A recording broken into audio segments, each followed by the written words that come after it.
But तो ध्यान देना, जो हेरोडोटस है वो एक प्राचीन इतिहासकार थे। उन्हें इतिहास का जनक भी कहा जाता है। हेलो प्यारे बच्चों, उम्मीद करता हूँ आप सब ठीक हो और अपनी पढ़ाई पे ध्यान दे रहे हो। बच्चों, आज हम आ गए हैं एक नए टॉपिक के साथ और वो टॉपिक का नाम है लोकतंत्र।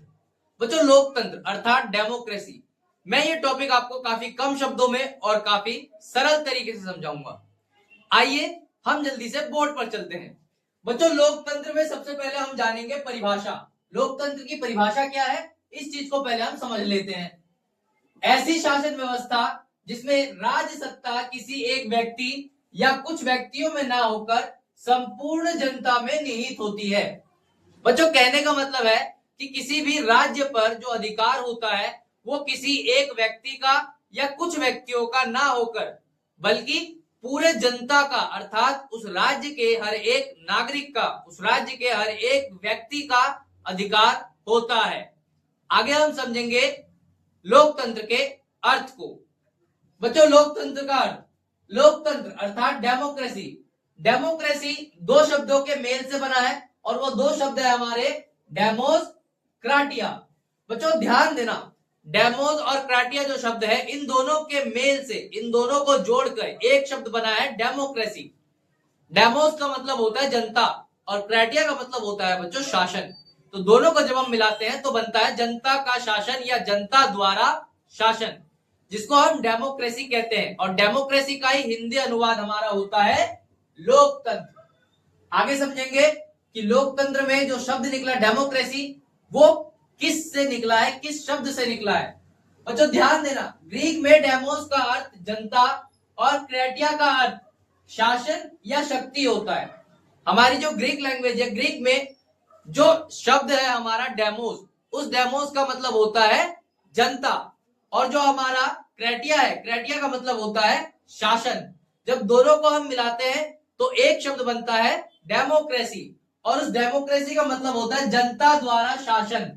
और इस शब्द की जो व्युत्पत्ति है वो हमें यह बताती है कि किसी भी राज्य पर किसी एक व्यक्ति या कुछ व्यक्तियों का अधिकार ना होकर संपूर्ण जनता का अधिकार होता है। अर्थात राजनीतिक शक्ति जो होती है वो जनता के पास होती है।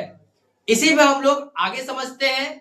बच्चों, अब हम लोकतंत्र की परिभाषा कुछ इतिहासकारों के नजरिए से देखते हैं कि उनके नजर में लोकतंत्र क्या था।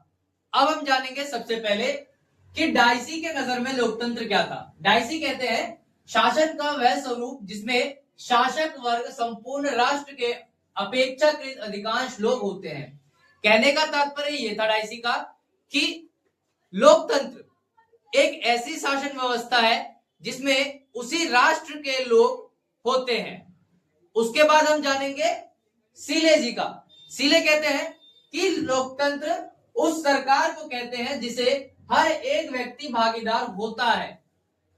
सीले कहते हैं कि लोकतंत्र में हर एक इंसान, मतलब किसी भी राष्ट्र का, किसी भी देश का, किसी भी राज्य का हर एक इंसान उसमें भाग ले, उसे हम लोकतंत्र कहते हैं।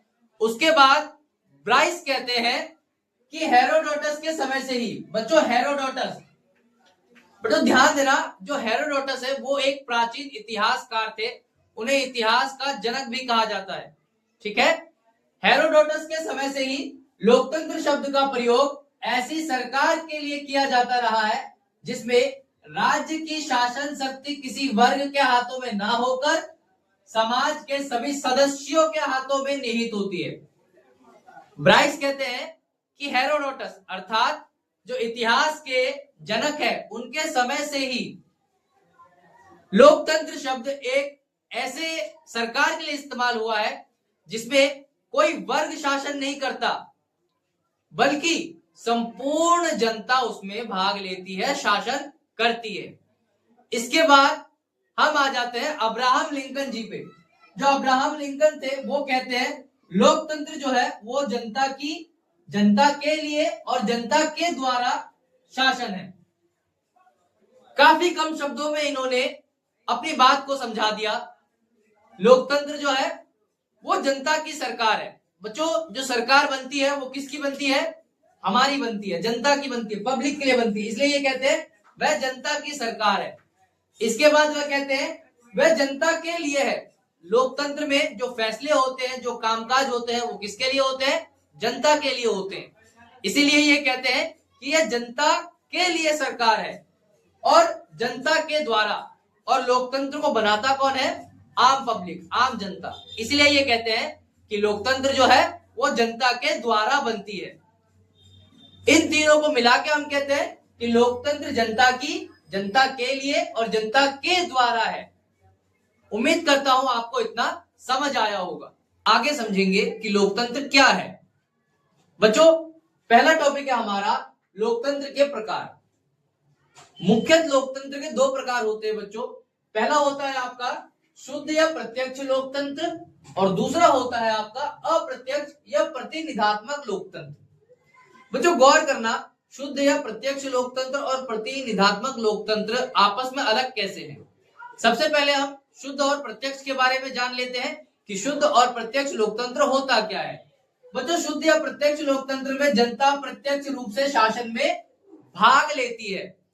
गौर करना, जब नागरिक अर्थात समाज किसी निर्णय पर, किसी फैसले पर मतदान करती है कि यह कानून या यह निर्णय होना चाहिए या नहीं, वह हमारा प्रत्यक्ष लोकतंत्र में आता है। उसके बाद दूसरा है हमारा प्रतिनिधात्मक। बच्चों, प्रतिनिधात्मक आपने सुना होगा, इलेक्शंस के टाइम लोग अपना प्रतिनिधि चुनते हैं, अपना जन प्रतिनिधि चुनते हैं, जिसके माध्यम से वो शासन करते हैं। अर्थात जब संपूर्ण नागरिक किसी एक व्यक्ति को वोट देकर, मतदान कर कर चुनती है और वह व्यक्ति लोगों के लिए कामकाज करता है, तो उसको हम प्रतिनिधात्मक लोकतंत्र में गिनते हैं। इसी में बच्चों हम आगे समझते हैं लोकतंत्र के गुण और लोकतंत्र के दोष। बच्चों, हमें अच्छे से पता है कि अगर किसी चीज के गुण है तो उसके दोष भी होंगे, क्योंकि ऐसा कुछ भी नहीं होता जिसमें बस अच्छाई ही हो, उसमें बुराई भी होती है। तो हम गुण और दोष दोनों चीजों को समझेंगे। आइए बोर्ड पर चलते हैं बच्चों। लोकतंत्र के गुण में सबसे पहले हम समझेंगे जनता की सरकार। बच्चों, लोकतंत्र जो है उसमें जनता की सरकार होती है। जैसा कि हमने अध्याय में शुरुआत में परिभाषा में पढ़ा, फिर 4 विद्वानों के अनुसार जाना कि हमारा जो लोकतंत्र है उसमें जनता की सरकार होती है। आगे समझते हैं निरंकुशता का अभाव। बच्चों, आप लोकतंत्र में सवाल कर सकते हैं, जो लोकतंत्र में सरकार आएगी, मतलब आप जिस प्रतिनिधियों को चुनेंगे वो प्रतिनिधि आपके प्रति जवाबदेह होगी। आपको वह जवाब देगी कि हमने यह कार्य इस वजह से, इस तरीके से, इतने बजट में करा। इसी को हम निरंकुशता का अभाव में गिनते हैं। आगे समझेंगे। अगला है आपका स्वतंत्रता एवं समानता। बच्चों, लोकतंत्र जो है वह बहुत ही एक अच्छा शासन प्रणाली है, क्योंकि लोकतंत्र में हर एक व्यक्ति पूर्ण रूप से स्वतंत्र होता है और पूर्ण रूप से समान होता है। इसमें किसी भी व्यक्ति को बाधा नहीं होती, मतलब बांध के नहीं रखते, या इसमें किसी भी व्यक्ति को ऊंचा नीचा नहीं माना जाता, सबको समान रूप से बराबर माना जाता है। अगला हम समझते हैं व्यक्तिगत विकास और मानवीय विकास। बच्चों, लोकतंत्र में जो कार्य होते हैं वो व्यक्तिगत विकास के होते हैं, जैसे शिक्षा, स्वास्थ्य, अलग अलग कार्य जिनसे व्यक्तियों का विकास हो, मानवीय विकास हो। यह लोकतंत्र का एक बहुत अच्छा गुण है बच्चों। आगे समझते हैं जनहित या जन कल्याण। बच्चों, लोकतंत्र में जो कार्य होते हैं वो जनहित और जन कल्याण के लिए होते हैं। हॉस्पिटल्स बनाए जाएंगे जनहित और जन कल्याण के लिए, विद्यालय जनहित और जन कल्याण के लिए, कोई नई स्कीम लागू करी जाएगी वो भी जनहित और जन कल्याण के लिए ही बनाई जाती है। इसी में हम आगे समझेंगे लोकप्रिय शासन। बच्चों, जो लोकतंत्र है उसमें शासन प्रणाली को लोकप्रिय शासन माना जाता है। क्यों? क्योंकि इसमें आपको अनेकों प्रकार की सुविधा मिलती है, इसमें आप स्वतंत्र होते हैं, इसमें आप समान होते हैं, इसीलिए इसको लोकप्रिय शासन माना जाता है। अगला है हमारा देशभक्ति की भावना। बच्चों, देशभक्ति से मेरा तात्पर्य ये नहीं है कि हम बॉर्डर पे जाएंगे, अपने देश के लिए अपने प्राणों की आहुति दे, हम शहीद हो। मेरा कहने का मतलब है कि हम देश के अंदर रहकर भी देश को डेवलप कर सकते हैं, देश को विकसित कर सकते हैं।